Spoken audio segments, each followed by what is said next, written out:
A federal review of the San Diego Police Department finds long-festering problems led to misconduct by some officers. Journalism in Mexico is in a state of upheaval. Government leaders in Baja accuse a newspaper chain of extortion, and a prominent radio journalist is fired. And if the Salton Sea dries up, there will be dire consequences for the environment, the economy, and public health. I'm Mark Sauer, and the KPBS Roundtable starts now.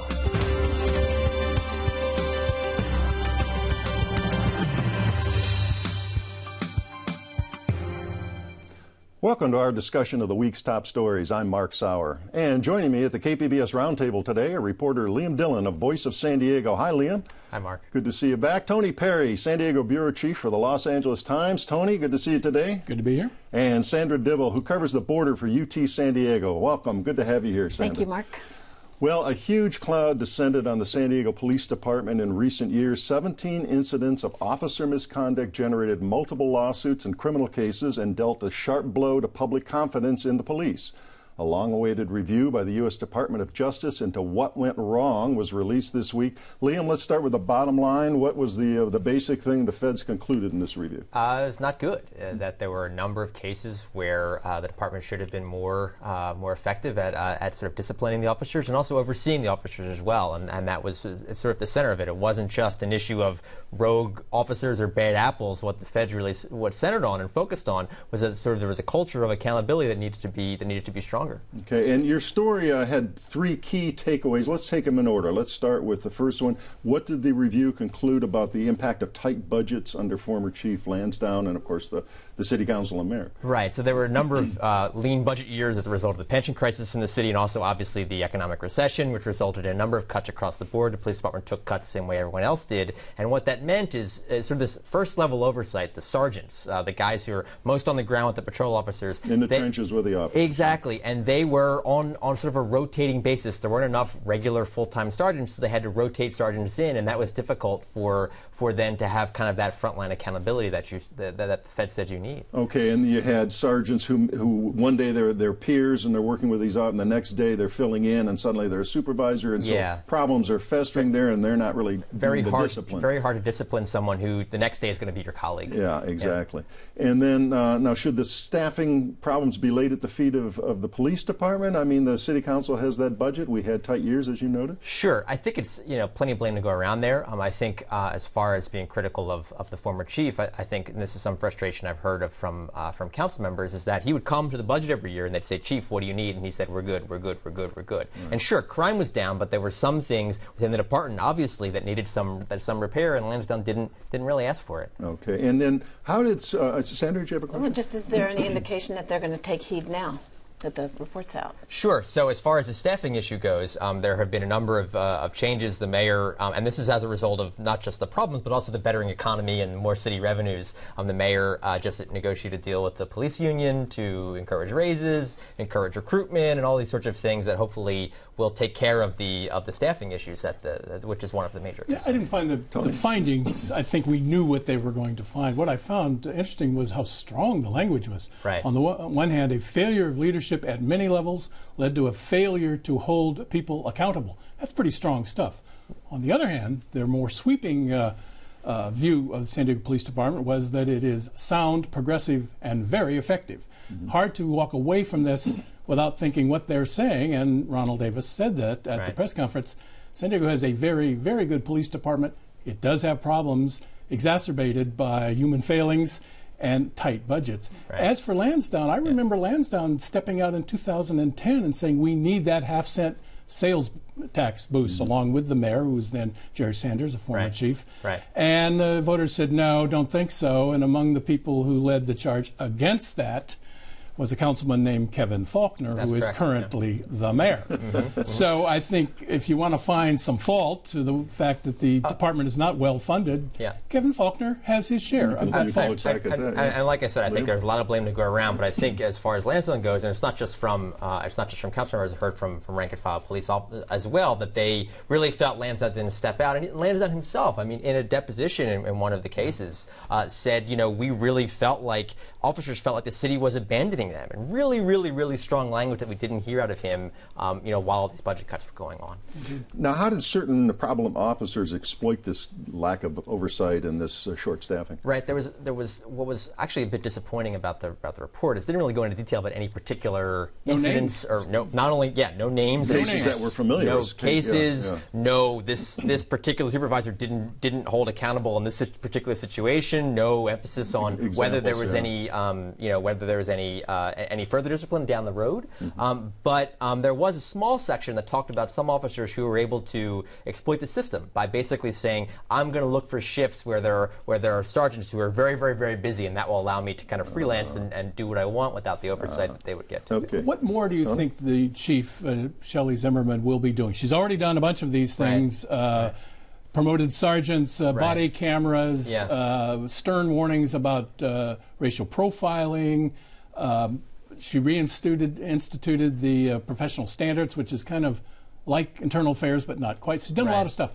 What more, in the short run at least, can she and will she be doing? Well, I think I think the real question that remains is how she is willing to and how much she's willing to hold individuals personally accountable, particularly supervisors, for not overseeing their officers. There's one case that I think raises a lot of questions. She promoted the day before this report came out. She promoted a lieutenant to a captain, a guy named Rudy Tai, who was most associated with failing to oversee a Revelos, who is the most notorious of all the cops. And so why that happened, I don't know. But it's interesting that came out when the message was we're lacking accountability the day before. We promote the guy who's most associated with failing to oversee. She certainly has talked tough. I mean, I think it's a mistake to take her at face value, sort of fresh-faced, collegiate, etc. Well, she's been a cop for a long time, and she's talking tough. You racially profile, I'm going to fire you, for example. You do bad things, I'm going to fire you. She's talked tough, so she's been there for a year. 6 months more, another year, we'll have to look. That's right. All right, we've got a bite here from U.S. Attorney Laura Duffy, and she, dovetailing on what Tony was saying, she did have some positive things to say about the department at this press conference. Let's hear that. I'm happy to report that Chief Zimmerman has already implemented a number of reforms that are aimed at rebuilding the community's trust in the San Diego Police Department and rebuilding the San Diego Police Department's ability to prevent, to identify, and to address issues of both misconduct and performance. All right, so she gets at this notion of the chief is already starting to implement some of this stuff. Will this report and some of these new things they're trying help to restore public confidence in the department? You know, throughout this process, there's been some issues where a lot of the civil rights attorneys and others have said the policies really haven't been the problem. It's been the follow-through on the policies. And so if the policies are great and they're going to get better if they're implemented as a result of this report, will there be the actual follow-through to hold individuals accountable, whether they're the officers themselves or the supervisors who are supposed to oversee them? And I think that's going to be the proof. The policies are going to get better. They're already getting better. There's a lot of movement on that front, but when push comes to shove, we'll sort of see what really happens. I think, too, in the modern media world, something that happens in Ferguson, Missouri, New York, Los Angeles, Seattle, makes being a cop in San Diego more difficult because they're held accountable by the public or a segment of the public for what is happening elsewhere. That's the really difficult thing in the modern world. I mean, something happens there, and they hear about it on the street here. Take, I think, racial profiling. I don't think you will ever prove to the satisfaction of some folks that it's not occurring, particularly with just numbers where I think you can't prove yes or no on that. So some of the folks anecdotally get pulled over multiple times. Indeed. And the study that they've done, the numbers are interesting, they're provocative, but they're not conclusive. So being a cop in San Diego is tough. We're going to see soon about those numbers. They're doing a full study, and we'll see sort of what they mean. San Diego I think State. also just very quickly, we need to get away from racial profiling as understanding simply a cop pulling someone over just because they're black or a different race or a different race than them, and look at it more as unconscious bias. And that's sort of the best research talks about that. Very tough, though. Well, we have run out of time on this. Cops have a lot of discretion. Do they use their discretion in a certain way with white people and a certain way with black and brown people? Sure. That's the question. That's the question. Yeah. Damn hard to get at. And I'm sure we're going to do a lot more reporting on this. Thanks. That was a very interesting segment. A lot of moving parts to it. Well, there's a centuries-old tradition in the United States of newspapers serving as watchdogs over presidents and governors and other powerful leaders. An independent press is universally accepted as critical to our democracy. Well, that's not always so in Mexico. Many news organizations south of the border rely on government subsidies. Some would fold without them, and that practice came to light this week with unprecedented accusations by several leaders in Baja, California. So, Sandra, start by telling us about these political leaders. Who are they, and what is kind of this extraordinary charge that you wrote about that they're making? Charge claim, that is, not a legal charge. Well, it was sort of a bombshell, a full-page ad that was taken out in Frontera itself, one of the accused newspapers, that said in Baja California we're in favor of freedom of expression, not of extortion. And so the governor and 5 mayors who are from different political parties and don't always see eye to eye, saw eye to eye on this issue. And they said, we are breaking all commercial relations with Grupo Gili, which is a Sonora-based newspaper chain that owns newspapers in Baja California. They've been writing critical articles about us in order to pressure us to pay for more advertising. And now in the United States, it's hardly news that newspapers write critical articles about powerful leaders in our government, hold them accountable, and check their calendars and check their campaign contributions and right on down the line. But that's not the culture there, you're telling us. No, there are critical articles, and there are, in fact, the newspaper, the News Weekly Zeta, they live on writing on criticizing official actions. What this accusation is you are using the articles to extort us. Shake us down. Give us more money or more of this is coming. If you want us to calm down, buy more advertising. Am I right? Tony? In Mexico, no First Amendment and no Freedom of Information Act, and therefore the press, as it also does in England, tends to have a lower standard for how much proof is needed before you rush with a great big headline on something? No, there is IFAI. There are Freedom of Information Acts or laws in Mexico that people are using. I think it's just such a different system. It's really hard to compare it with the system here in Mexico. Almost everybody gets government funding. It's government subsidy. Good papers do bad papers. I really should say that this is the accusation. Grupo Gili has its answer. They're saying, what is their answer? What's their response from the newspaper chain? Yeah, they're saying, well, we're just exercising freedom of expression, and these guys are just getting their noses bent out of shape. Holding their feet to the fire. We're being tough journalists. We're being tough journalists. That's their answer. But you're not getting all the other media on their bandwagon, and that is what's interesting. Okay, so that's become a story in and of itself. Now they're looking at the coverage then that this one chain has done, and the other media is kind of watchdogging the media? No. In fact, I think we're probably covering this more than they are down there. Really? It was a big story over the weekend, and it's a big talk story in political circles.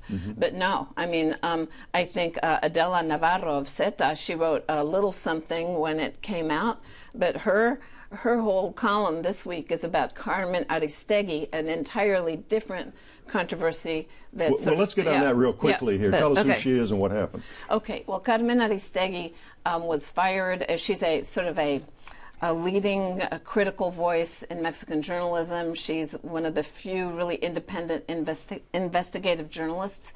And she was fired from her position at MVS Radio in Mexico City. Now, this is a program that would air for 4 hours a day, and you could hear it here at the border. She has fans in San Diego. I have a friend who listens to her every morning. So she basically said she would quit if 2 people on her staff, 2 investigative journalists who were fired last week, were not reinstated. And what MVS, her employers, said is, you can't quit, you are fired. And very much in contrast to what's going on with Frontera is like all these intellectuals and political journalists are on the bandwagon. Yeah, maybe we could just speak a little more about how big of a deal she is. I mean, she's the one who broke the story about the president's wife and her sort of exorbitant houses, right? And all sorts of really, really, really important stories about political corruption in Mexico have in a lot of ways been traced back to her, particularly in recent years. Yes, that's true. Not everybody's a fan of hers. I think she sort of leans towards the left. I think she was either fired or laid off or something before when she accused President Felipe Calderón of alcoholism or drinking too much, of having a drinking problem, and that was never substantiated. But yes, she is, you know, in Mexico there are certain figures that are really big names. I mean, I would say bigger than Mike Wallace in his day.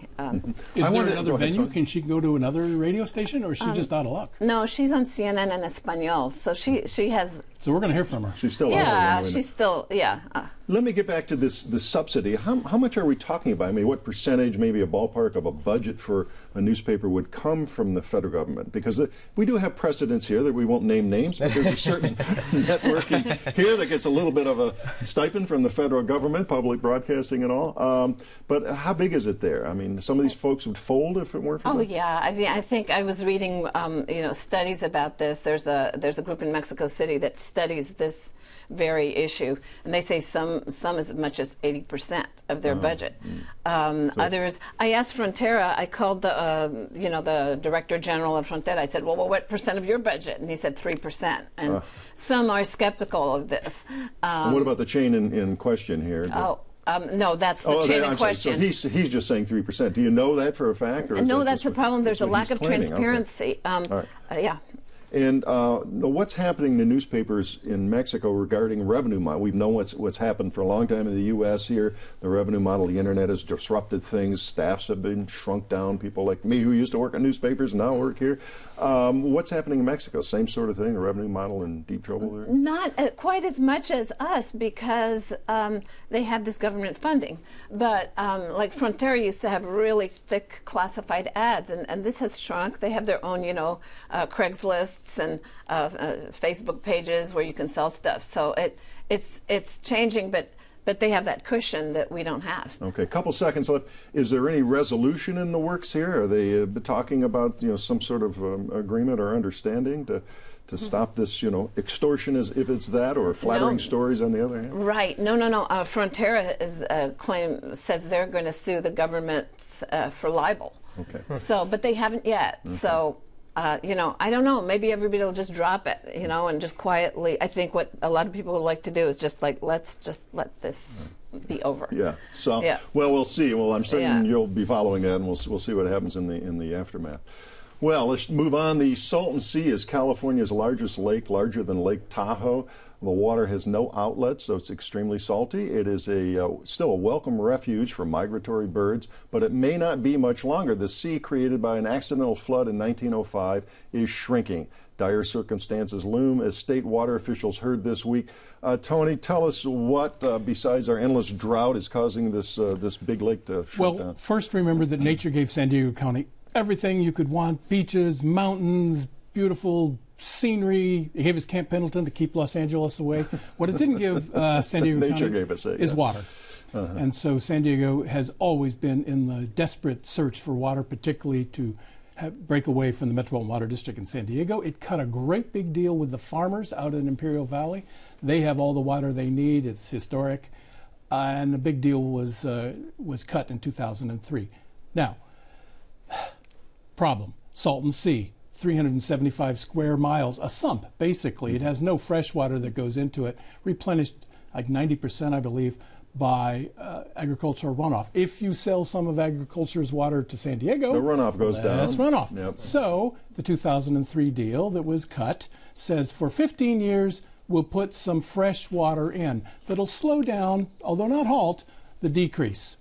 And what about after that? State government came in and said, we'll take it after there. Well, that was nearly 15 years ago, and the state hasn't done anything. A $9 billion plan was cooked up, and it was dead on arrival at the legislature. The Imperial Valley, Imperial Irrigation District, they have asked the State Water Board, hey, this thing is going bad. Yeah. It's already bad. It's going to get worse after fresh water is no longer being put in. And we're going to get dust storms. Time to do something. And we're going to get more dead fish and more dead birds. And somebody, some bright boy, is going to say, hey, Imperial Valley, you pay for it. You fix it. It's yours. And they think that's unfair. They went to the state water board and said, hey, amend the deal with San Diego to be conditioned on the state stepping up and doing what it said it would do. For the Salton Sea. Now, San Diego, always in the hunt for water, cuts this big deal in 2003, and as we speak, some 16% of San Diego's water for all the people here comes from that deal. It's going to be like 25% within 5 more years. In other words, we got a lot of skin in this game. Great big hearing last week in front of the State Water Resources Control Board, in which person after person after person talked about the dreadful circumstances if indeed things get worse, if the Salton Sea shrinks more, all right, the dirty air. Why do we need the Salton Sea? Why not just let it go back to, because to the desert? you'd get what you get in Owens Lake when LA, up in the high desert, and LA got its water, and what you get is dust yeah. storm after dust storm. It was a salt sink, much as Salton Sea is. And what do you get in the Imperial Valley? You get the highest asthma rate, you get dirty air, you get declining employment in the there's a stink tourism factor too, isn't and it? you get stink. Yeah. Stink, which in 2011 came floating over, and the people on the coast said, "What is that?" And it was traced back to the rotten egg smell of the Salton Sea. So expect more of that. Indeed. As these Think folks tank are saying. people, Pacific Institute out of Northern California says that was just a taste or a smell, actually, of the future. Yeah. Lots Just a whiff of what's to lots come. of stake. San Diego could lose a lot of water if the water deal has to be truncated. On the other hand, all sorts of health, environment, employment, economic downsides if the Salton Sea continues to erode and decline. So, big hearing. Yeah. Nothing came out of it per se, except that we're going to hold another hearing and think some more about it. Well, what could come in this plan? In that $8-9 billion you were talking about, what did they call it? They're going to pump in seawater, or what's Any gonna number of happen? things. Now, seawater, that's probably too expensive. To a certain degree, you may have to say, okay, we're going to have a smaller sea. Let's make that decision, and let's barricade what it off. happens, yeah. Mitigate what you have. Geothermal energy is big out there. Let's get those folks, private folks, to pay for mitigation. Let's get money somewhere. A lot of money's been pumped in, but the state, despite the 2003 agreement, has been sitting on its hands. For example, the big bond issue last year didn't have anything for the Salton Sea. Salton Sea can compete for money, but Salton Sea, Imperial Valley, and Coachella Valley don't have the political smack that probably will be needed to get some of that. So they're in a world of hurt out there. Yeah, Liam? I think just that in general, all of this stuff pointing to not just here, but in San Diego with the desalination plants, and also with the attempt to recycle sewage into drinking water. I mean, all of this stuff is so expensive. Yep. It's all so expensive. We just need to get used to a reality when we're going to be spending a lot more on water-related issues than we do now, and that's going to add even more to our already very high cost of living. The here. great water baron William Mulholland, who built the Los Angeles Aqueduct, asked, "What's water worth?" He says, "It is worth whatever it takes to get it." And that's what we're seeing. Water is expensive and going to get more so. We have to decide whether it's worth it or not. Senator? Yeah, Tony, your article is sort of bleak, and what you're saying is just not very hopeful. What do you think has to happen for us to pay attention to the Salton Sea? Well, there's just so much in the water world with our drought, which seems so much more immediate. Very hard to get people interested in the Salton Sea. In terms of the water world, the Sacramento-San Joaquin Delta, much higher up on the priority list. And because it's Northern California, which is closer to Sacramento, it means more to the folks up there. And the San Francisco water, of course, issue with Hetch Hetchy, way out in the Yosemite Valley area, is more important. It's a long shot. And Ben Hueso, state senator, former San Diego City Council member, he was one of the first people to testify at this bleak hearing, and he just said, we've done nothing but finger point. We have to do something. We're heading for a catastrophe. Pretty tough stuff. You hear that a lot in newspapers. Sometimes it's real. I think it's real this time. Okay, we're going to watch your follow-up on this and cover that story as we go along. Now, before we wrap up today, an update on a story we discussed last week on the Roundtable. District Attorney Bonnie DeMonis was the first prosecutor in the state to make a guilt by association charge in a shooting case involving gang members. 2 men, Aaron Harvey and Brandon Duncan, a rapper known as Tiny Do, were charged in shootings even though they had nothing to do with them directly. This week, a judge threw out the charges against that pair for lack of evidence. And on Tuesday, Aaron Harvey, who spent 7 months in jail, told KPBS's Peggy Pico what he thinks about using the tactic to curb gang crime. If you want to rid the neighborhood of gangs, then go get the people who actually committed the crimes. There's nobody's charged on these crimes. I'm not against them locking up gang members. But then again, it's not illegal to be a gang member. So what they're trying to do is basically like the Minority Report. They say these are the guys who can or will commit a crime. So then you put them in prison for life. And charges remain against several other defendants in the shooting case, and their trials are scheduled to take place next month. Well, that does wrap up another week of stories at the KPBS Roundtable. I'd like to thank my guests, Liam Dillon, Voice of San Diego, Tony Perry of the Los Angeles Times, and Sandra Dibble of UT San Diego. A reminder, all the stories we discussed today are available on our website, kpbs.org. I'm Mark Sauer. Thanks for joining us today on the Roundtable.